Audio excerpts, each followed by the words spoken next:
Сайн байцгаана уу? Бүтээгдэхүүн дэмжих худалдааны төлөөлөгч Алтан Гэрэл байна.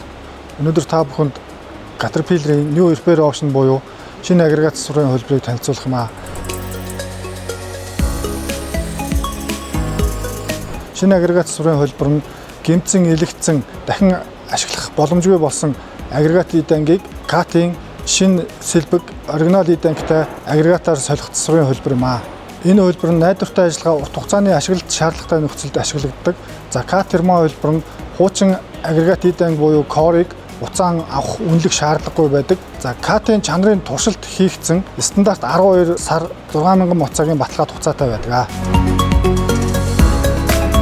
Энэ агрегат засварын хөлбөрт илэгдлийн сэргээн засвар хийгдсэн иданг хэрэглэдэггүй учраас шинэ машины агрегаттай адил өндөр гүйцэтгэлтэй анхны төлөвлөсөн цагтаа хүрч ажиллаж чаддаг.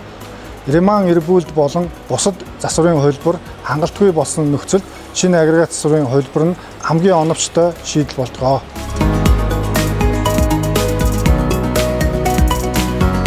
Дүгнээд хэлэхэд машинаа урт хугацаанд ашиглах зохисолтгүй ажиллагаа болон аюулгүй байдлыг эрхэмлдэг хэрэглэгчдэд энэ бол хамгийн зөв баталгаатай сонголт юм аа.